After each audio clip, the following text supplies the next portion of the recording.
is a film. It's a heartwarming and poignant tale that resonates with anyone of any age who loves movies. It celebrates the enduring power of cinema, the importance of chasing dreams, and the bittersweet beauty of change. It leaves us with a sense, or I hope it left you with a sense of appreciation for the art of filmmaking and the irreplaceable experience of cinema and growing up with it, the director, Pan Nailan, is a self-taught filmmaker. As a young man, he was born in a remote village of Gujarat, India. Until the age of 12, he did help his father sell tea on a railway platform. That's the true part, very true part of the story. His parents gave him a spiritual upbringing, and as a child, he disliked school. Instead, he used to paint and draw and actively staged mythological dramas and folk plays for his friends. Nailan left his family as a teenager and in pursuit of cinema, in pursuit of film. He studied fine arts at university, where he discovered Hollywood movies and world cinema. He hadn't experienced Hollywood or the world yet. He had just seen Indian film up to that point. A year later, he went to study design at the National Institute of Design in India, where he wrote about movies and managed a film club that he had started. He programmed films from around the world. He wanted to share his experiences. Finding some old movie cameras at a flea market, he financed his education by filming some 50 wedding videos. 50 wedding videos. The bar mitzvahs weren't available at that time.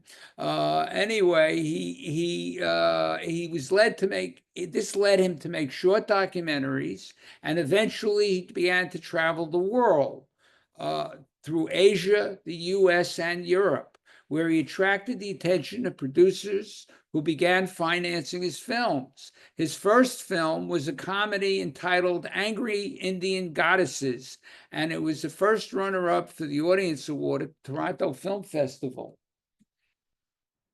Excuse me 1 second, I have something important.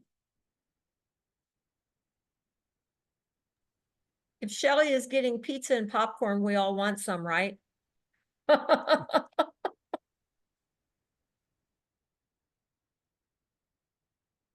Hi, I'm sorry, I'm back.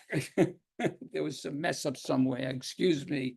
Anyway, having established himself in international cinema, in 2021, he wrote, directed, and produced this semi-autobiographical Last Film Show, which went on to win the Audience Award at the Tribeca Film Festival, among other accolades, and was India's submission for the Academy Awards.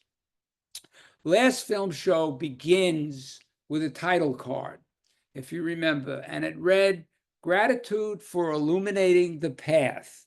And it was followed by a short list of luminaries, if you caught them, including the Lumiere brothers, who literally created cinema in 1895, Edward Muybridge, a British filmmaker, one of the first, David Lean, Stanley Kubrick, and the Russian director Andrei Tarkovsky.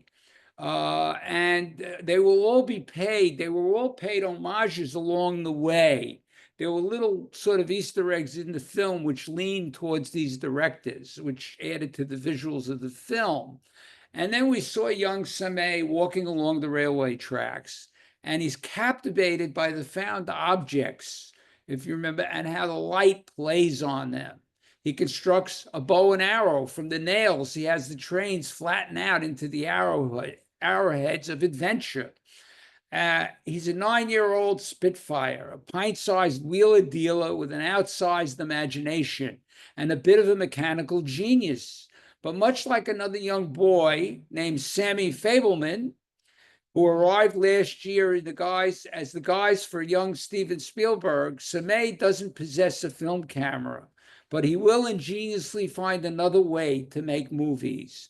Set in 2010, when we learned this was the advent that the art of 35 millimeter projection will become obsolete, The film reveals and is alive with what we call movie love.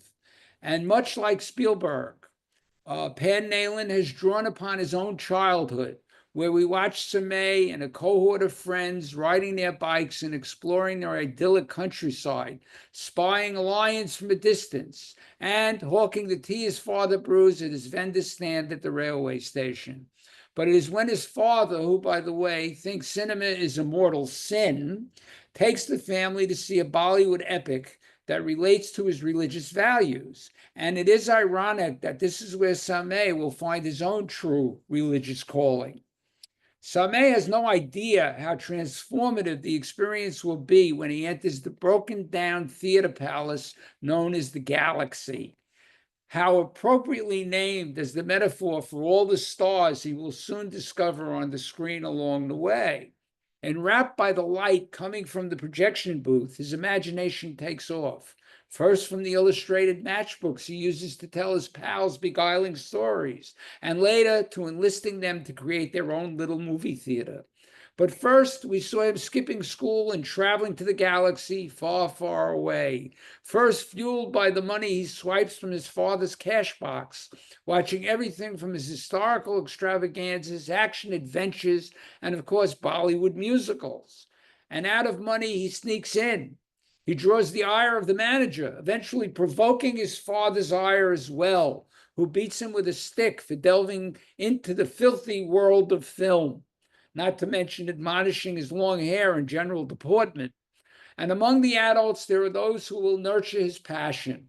His mother is a watchful and mostly silent advocate who tries to keep the peace by not challenging her husband.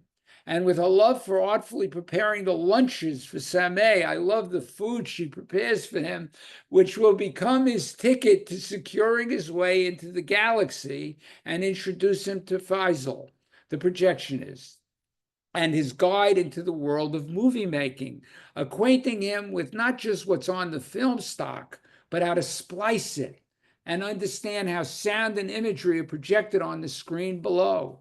And when the theater is in need of rejuvenation, Samay and his friends step in to help when the manager won't pay to do it. And undeterred, Samay challenges his friends to join him toward creating his dream. They form their own little movie cult. I love it when we see them wearing bands of celluloid across their eyes, like cyberpunk goggles, and watching them build a hand-cranked projector from a cardboard box and pieces of stained glass. And eventually we see them build their own theater in the abandoned village, where they project films to the tune of the theme from Stanley Kubrick's 2001: A Space Odyssey. Even his father, who comes with the intent of bringing Samay down, realizes what his son can accomplish. And this comes when his dad has learned that the trains won't be stopping in their village anymore, putting him out of business, which is timed at the same moment that progress in the form of digital projection will upend everything for everyone. When Samay sees Faisal replaced by a computer and the theater being transformed into a multiplex, but Samay helps his friend to get another job working for the train master. He doesn't forget people along the way. And in following what happens to all the film reels, all those film, I love it when he follows, where do they go? Samay and his gang follow the truck, where Samay realizes the fate of the cast-off films and equipment. Almost like the recent Apple commercial, if you remember last year, that Apple commercial that crushes everything wrought by humanity.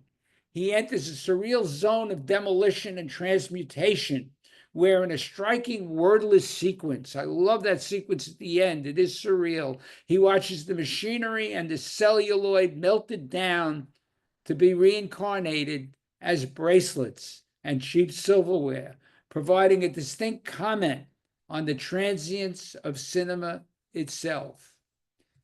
And in the end, when his mother tells him to go, along with his father's reluctant blessing, when he boards the train, in another homage referencing so many films before it, as he watches the past saying goodbye, he sees the women wearing films in the form of bracelets and smiles as we hear voices intoning so many more of the great filmmakers.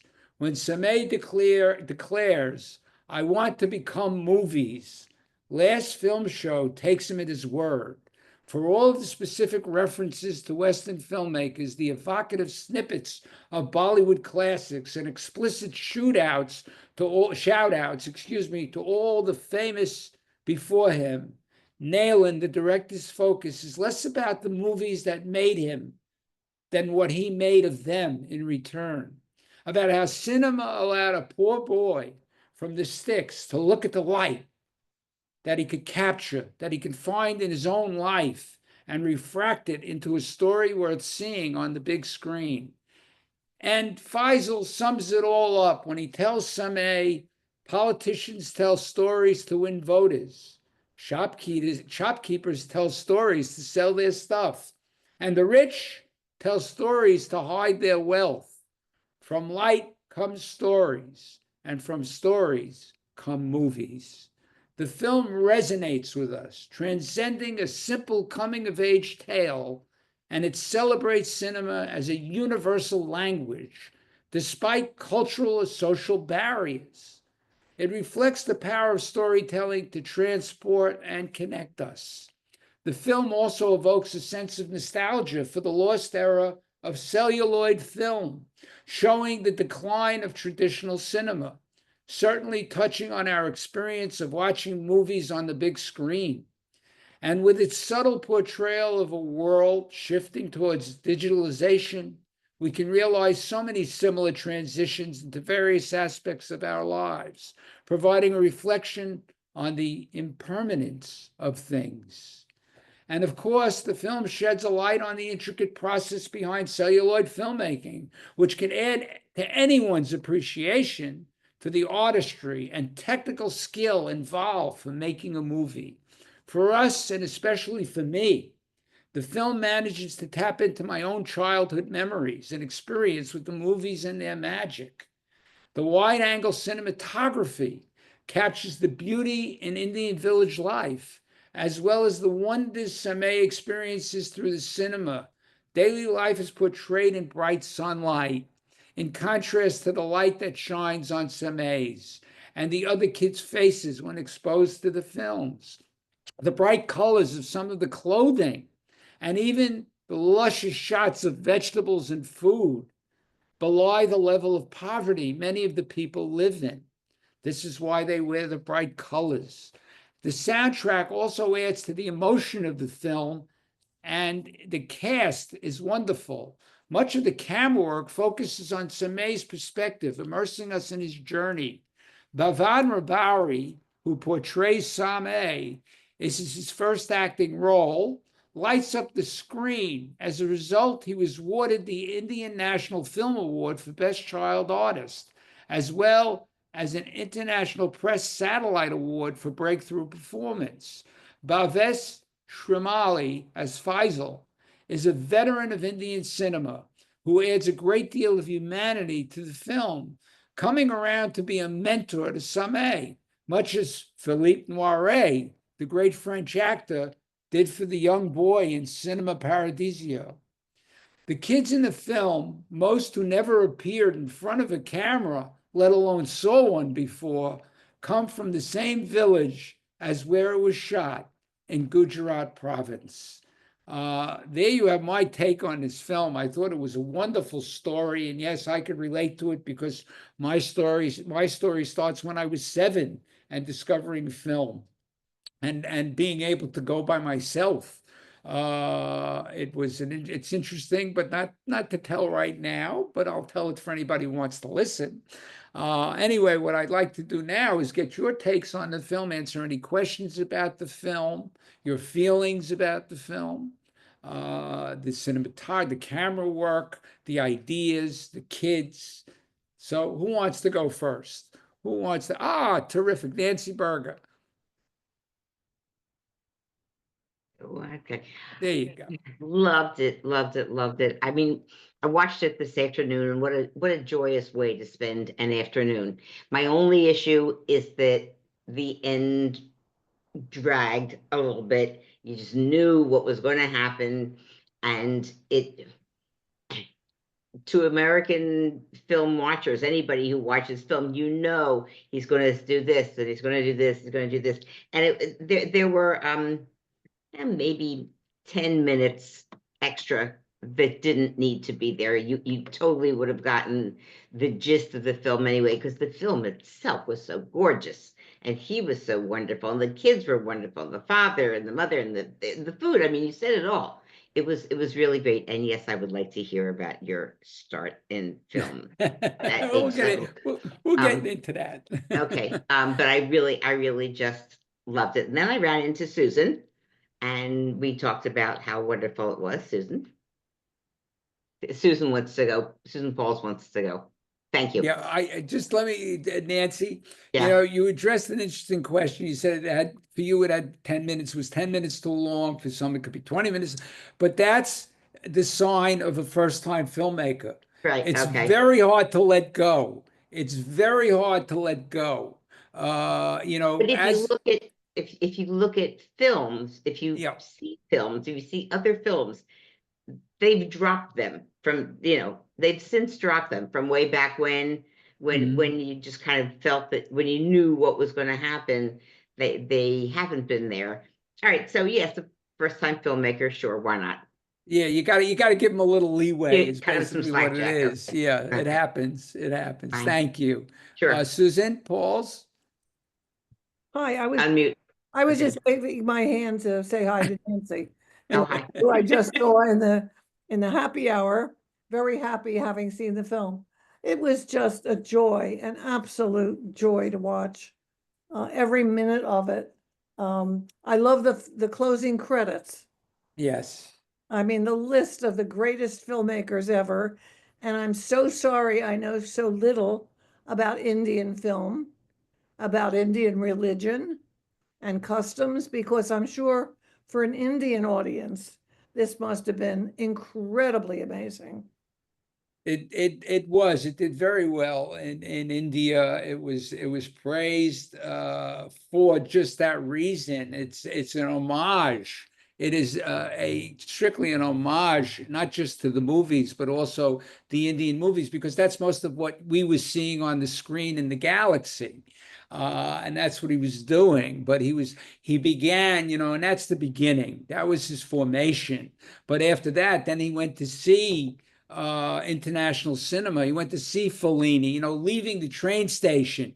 That's a scene right out of Fellini in one of his first major films called I Vitelloni. He created that establishing shot of a train leaving the station, and you see the people waving, and you see your life. You're moving forward and you see what you're leaving behind. I mean, it is just, it's touching, it's real. And this is one of those Easter eggs in the film. So terrific. Yeah. For an Indian audience, they would know all those film references, Yes. all the Yes. Bollywood films, all of the action adventure films, all of the stars. I really miss not knowing that, not having known that. Yeah. And what's interesting is this is not a formal Bollywood film. No. This is more of a narrative feature that is universal. It doesn't break in the middle for a dance sequence that has nothing to do with the film. He incorporates that into the screen as opposed to having to do it in reality. So it's very interesting that way. Terrific. Thank you, Susan. Jackie, Larry. I think Wendy, were you trying to say something I first? I was. Oh, okay. And then me. Okay. I love the fact that Sammy lived in basic abject poverty with a father who really used him to earn money for the father and the mother and the family. And yet he had a spark of genius and creativity and adventure that he pushed forward. And when the person who did the projection said to him, you have to leave your town to have a career, because he saw that this young man had talent, and the fact that he persevered. I just wanted to say that my father had a 35 millimeter projector, and we used to spend lots of time we called it splicing the celluloid together to get Right. certain pictures together. And I just loved seeing all those old-fashioned things that we used to use to put film together. I loved it. I loved the entire scenery. It was really magic watching him grow as a future talented projectionist Yeah, or terrific. filmmaker. You know, by the way, that is an important aspect. You know, seeing all the pieces of film. That's what an editor has had to do. Before they developed machines that you can run the reels through and stop them and do it. But before that, you had to cut out a piece, hang it up, cut out a piece, hang it up. Then you had to splice them together. I mean, it was an adventure just creating film, just creating, you know, that part of the film after it's produced, the editing. So that's terrific. Thank you. Thank you. Jackie. And then Well, Nancy, I'll get back to you. I thought it was very warm and rich and inviting, and it was through the entire thing, all of it, from the cinematography, which was fantastic, the scenery, the food, which made you want Indian food. I kept waiting for something to happen with her, that she was going to break out and be some chef or something like that. But everything about it, when you thought about it, was warm and very inviting, and I really liked that a lot.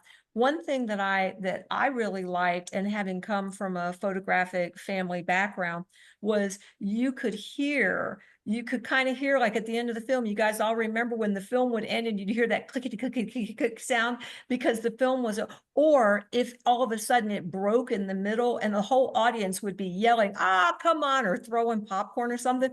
And then Larry started to laugh out loud when the kid was in the light doing the little finger thing. Yeah. Because you guys remember when you used to see that, and you could see that up on the stage. So I thought it was very interesting to look into your own backgrounds as what we had, and yet it was very rich and inviting. And I loved, like, when the boys went and painted the theater. It was actually very good. It was sad in a way, because life isn't always what we want it to be, like the father who lost the cows and the farm and all that kind of stuff. And yet the boy was going on and making his own life. So there were things in it that were people made it, people didn't make it. And I thought that was everyday life. Yeah, it was, and it was also, you know, when his father learns that the train is not going to stop there anymore, that the station, you know, it was a societal comment. He claimed he was a Brahmin, and he was reduced to selling the tea at the station. And now where is he? You know, it was a comment about, again, progression of society, that the train wouldn't stop there anymore. Getting back to your comment about the kids who painted the theater when they all got together, that was also a signal to us of, this kid's going to grow up to be a director. He's directing these kids to do things, to create something, even when he has his little theater and he's, you know, doing that. And I love the little girl sitting there watching it. But it's all of these are indications of what he would become. You know, we see the formative person. It's much like Steven Spielberg did in his film, The Fabelmans. That was a little more personal and something we could relate to more because it was here and it was Spielberg. But I think we get the gist of it in this film. Thank you, Jackie. Nancy?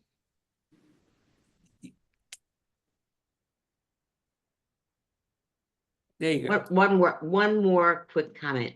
Why did we never know about this film? Why how have we missed this? I mean, I'm Okay, surprised I that can we answer that missed it. very easily, for the same reason you don't know about most of the films that I show. Well, I know, but this, you know, come on, wait a minute, this one thing. This one in particular, because, like, even the press will certainly emphasize having something that's light and brings you joy and whatever, as opposed to a downer. I'm just shocked that we've never heard about it. That's all. Yeah, well, it's again, it being an Indian film, it's very different than the normal product that's imported into the United States as far as Indian film is concerned. If you remember, it's, what is it, 2 years ago, this film RRR came out, and it was a Mhm. big, massive Right. spectacle. It was a Bollywood film. It won for, I think, best song. But it was a big, sprawling Bollywood film. And these kinds of films get referred to almost as parallel cinema in India. Mhm. And it was even the next film that you'll see, the story of Apu, which I'll get into in a little bit, but the story that was what was called parallel cinema back in the 50s. It was so atypical of what was being done in India because Mm. it was, again, like Samay, Nayland, who became a director, Satyajit Ray, who is considered one of the great filmmakers in cinematic history. This was his first film, and it was saying to India, "This is not film as you're used to. We have to move forward. It is progress in filmmaking, but it's to tell a story about India, to tell a story about its own people, much in the way this does." But this tells a particular story about its people, about one of its people that grew up to become a filmmaker. But it's again, it's parallel cinema. It's to the side Mm. of what they normally produce, and that's why Okay. it doesn't get as much exposure here. Okay. Thank you. You're welcome. Anybody else? Anybody else? Yes, Sandra Fuss, and then Marilyn. Shelley, I think that you showed this movie at FIU because as soon as I saw the nails on the track, Erwin and I knew we'd seen this, and of course, it is a wonderful, just a beautiful film. It was good to see it again, and also with Faisal, you can see where he's one that can't grow forward and he stays back. He can't learn English. He can't move on. And so that appealed to me. And there was another part when he was talking with Samay and he said, blink and about the dark. Is that true? Like that when you have a 3-hour film, really 2 hours of it is dark or something like that, it said? No, well, it's yeah, if you would look, because a 35 millimeter film, it's frames, and Yeah. between each frame, there's one little black strip. Oh, So, and it's about the amount of speed that the film gets. If you yes. slowed it up, if you slow Yeah. it up, you would see the The borders of the film. Film. So it's the dark in between the light. Yes. It's just, I love the shots of her cooking with love over that food too. That was really something special. Yeah. Anyway, a really good film. Thank you. Thank you, Sandra. Mel and Marilyn, you've got unmute. There you go. Can you hear me now? Yes, of course. Okay. First, I loved the film. I thought it had the true flavor of India. And I also thought it was interesting how they brought in the Brahmins, so the class distinction and the fact that it was, how can a man of such high class be at such a low level? So that was very subtly done. But it reminded me of a Woody Allen movie. I think it was done in the 80s about films. But I can't. Stardust Memories. It was done actually in Rockland County in New York. And I was there when he was filming it. And to see how Woody Allen with his gift, how he turned this town into, I guess it was,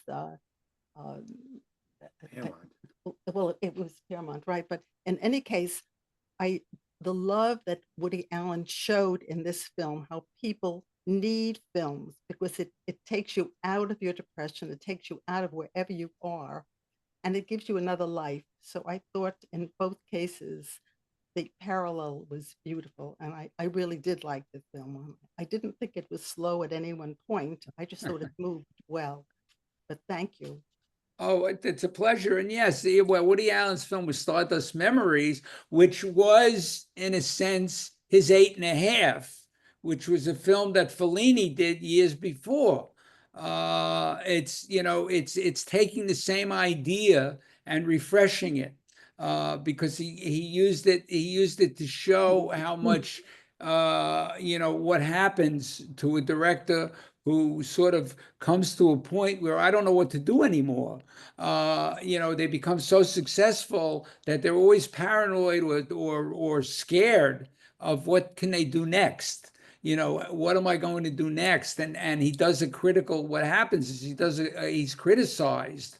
If you remember, I think it was Judith Crist was in that film, and she played a critic who goes after him. So it is that kind of situation. But it's interesting that you picked that film out. But yes, it's a film about filmmaking. Thank you, Paula. Hi, good to Hi, see you. you too. I was especially struck by the character of the little boy and the way he took the blame and didn't drag all his cohorts in with him. Yeah. And that to me was very special. And then how they in fact noticed it and gave him this gift as a thank you. Yes, That was yes. special. Yeah, it was. It was. I mean, it was the little hijinks that they played, you know, and he did, you know, he assumes the position of director and he takes the responsibility. Right. Again, it's another foreshadowing of what he was to become. Terrific. Exactly. Terrific. Thank you. Thank you. Anybody else out there have anything they'd like to add? Steve Greenberg. Yeah, this brought back a very personal memory to me. When I was in film school, I learned to project 35 millimeter carbon arc projectors like that, and had to do Wow. changeovers. And there was always that suspenseful 10 seconds between. You can still see in films there are sometimes dots up on the right or left corner, like Right. circles, that are cues for the upcoming changeover to the next reel. And you had to start the next projector and open the gate. I mean the shield that showed the next reel coming up, and shut the other one. And then the film ran out and flapped around until you shut that projector off. And it was always very suspenseful, but it was fun to learn to do. And I got paid to do it in film school too. So that was a great memory. Oh, that's fabulous. Did you have the brains back then too? The The which? big, the brains, you know, the big platters that you had to, they had No, the this film was in- before them. There were 20-minute reels that were about Oh. maybe 12, 15 inches across, and the whole film was split up into those. And you had to put them in each projector and thread them through the gate and get them ready to go, and then ignite the carbon arcs. The Wow. carbon arcs were two metal like points, like arrows, and you had levers that or wheels that you turn to bring them together, and electric current ran through them. When they came together, they sparked and made. It was like in the beginning there was light, so it was a terrific way to do it. And anybody who's ever done that really enjoyed the old-fashioned way of showing movies. Now they just have those big, like you said, there's one reel of film that's not even 35 millimeter all the time, and they put it on and then they go, you know, eat or play golf or do something in the projection booth, not pay Yeah, true. attention. True. And it's funny you mentioned the arc, because that's what causes the fire in Cinema Paradiso. The arc misfires and it starts to fire in the projection booth. Well, when they used to have nitrate film before the safety film Yes. came in, we at the USC, there was a scorch mark on the ceiling of the projection booth where a reel of, I think, rope, the Hitchcock film, like 40 feet of the film was incinerated and was still on the ceiling and in a charcoal in the ceiling of the projection booth there. That's a fabulous memory. I mean, that's of film. I mean, it's and that's the beauty of the film itself. It makes you think back to all of these things. I'm glad it recalled something for you. That's terrific. That's terrific. Thank you for that, Steve. Jackie? I was gonna, well, and I will make that point, but Stephen, I think that's really cool. And I Yeah. think it's fabulous that you remember it as a Hitchcock film that burned the place. I love that story. I think that's great. I think one of the major turning points, there are so many points in this movie that are very poignant, but I think one of the major turning ones was when the father followed all of them and he was standing there watching them, between the little girls, all of them making the noises, the little girls, mom was there. I thought that was really, really the arc of the film and where it made its dramatic turn. And I really liked that. I thought that was pretty cool. Oh, that's terrific. Yeah, it's great. There's so much there in this film to pick out. That's what I loved about it. Susan, Pauls? I didn't mean to speak again, but Steve's comment about running the 35mm projector brought back some things to me. Back in the 70s, I was running a 90-seat nonprofit movie theater in a Center for the Performing Arts. And every night they would, or every week as we did films, they would come in and leave the 35mm reels by the front door. And then we'd have to bring them upstairs and schlep them down again. And they would pick them up with a truck and big boxes like that. So watching the kids with the boxes just brought back incredible memories. But, thank God for the AFI. I was thinking about that the whole time, that so many films are lost forever. And they and Criterion and so many others have worked so hard to preserve films so that we do have a record of so many of them now. Absolutely. I mean, I don't remember the exact percentage, but I did remember reading a while back that we've lost about at least 75% or more of films from before the 1940s. It's just incredible the amount of film that's been lost. A lot of it did get a lot of the silver nitrate that Steve was talking about. I think they extracted it from film during the war effort. So a lot of film was destroyed because of that. It's incredible. You don't realize what you had till it's gone. And that's the case with film. It is a sad comment on that. Thank you. Mel and Marilyn? Yes, I don't know if can you hear me? I Yeah, just want sure. to point out two things impressed me very much. One, the acting of the children. Here we have unprofessional people coming into this movie and they do a super job. And other movies as well. And the other thing, if you remember the old Indian pictures where you have the old man marrying the young girl and the music and the dancing, how far that the Indian music movie has come all these years. Oh, without question. But kids are the best actors because they're innocent. They're their imaginations can run wild. They don't have governors on their minds, and they can interpret what they will. It's wonderful to watch kids act. They're uninhibited. They're uninhibited, as Samay was, very much so. But and as I said, I have a long history with film.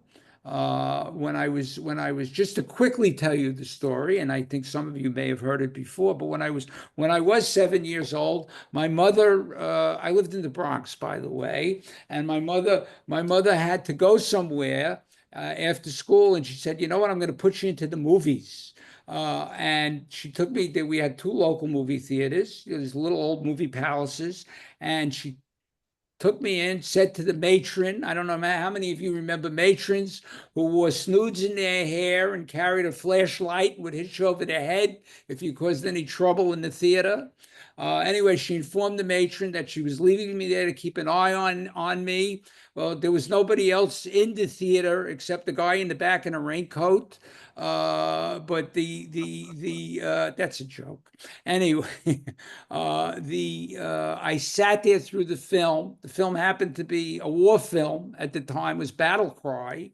And I came out of the theater, and the theater was adorned. It was a an enlistment drive going on at the time, and they had a tank out in the street. They had all kinds of exhibits in the theater for the enlistment, the rifles, the guns, the cannon, uniforms.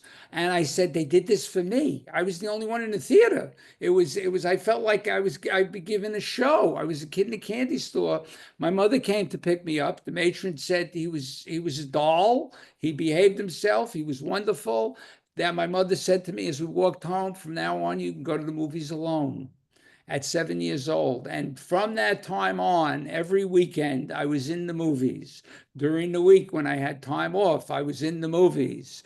It was just, and I would sit through them 2 or 3 times.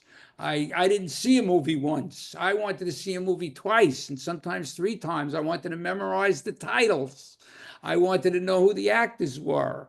And to this day, I still do the same thing. And as I warn everybody, you have to see a movie more than once. The first time you watch it, the second time you see it. The second time you will see it. That's my life in film. The rest of it is history. Anyway, anybody else have any comments they want to share?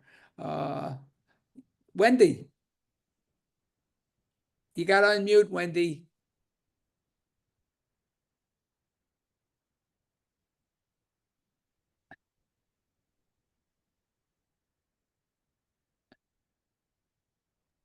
She has done. Can you get it?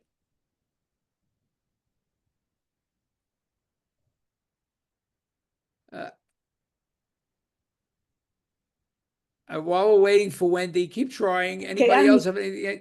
Okay, there you I go. just want to say, I learned English going to the movies. When I started going to the movies, I learned to speak English well. And I just want to say, Shelley, the movies you choose are better than anything AMC has.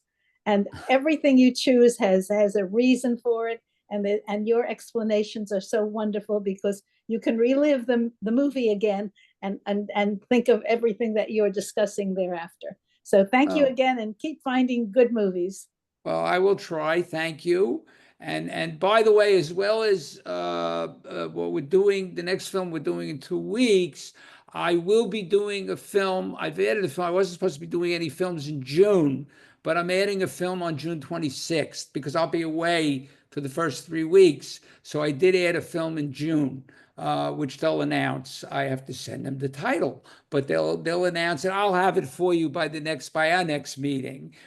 Speaking of which, is a classic film, one of the greats. As I said, it's by a great director. His name is Satyajit Ray, and the film is entitled Pather Panchali. Pather Panchali. It is the story of Apu, a young boy who grows up in a impoverished home in a small village in India. It's the early 50s. And his experiences living in that village, which will eventually take him. It is part of a trilogy. So I am tempting you with this film because if you do enjoy it, if after our discussion you want to see further, he follows his life through 3 films. It's not the same actor we see growing up like in the film Boyhood, but it is the 3 stages of life of this young boy. We see him eventually going to school, eventually going to university, marrying. I mean, it takes us over a period of about 20 years, the 3 films, but the first one is the beginning, and it gives us a really good view of Indian life and in a small village, that period in time. But it's also a story of a family. It has tragedy, it has comedy, it is filled with life, and it is a story of India. The music, the filmmaking, everything combines to leave us with a wonderful portrait of that moment in time. I look forward to hearing your comments on that film as well. So I bid you adieu for now. Before we And go, that movie is on May 29th. Yes, thank you, Jackie. And it is available on Kanopy. I believe in other places as well. You can check the website.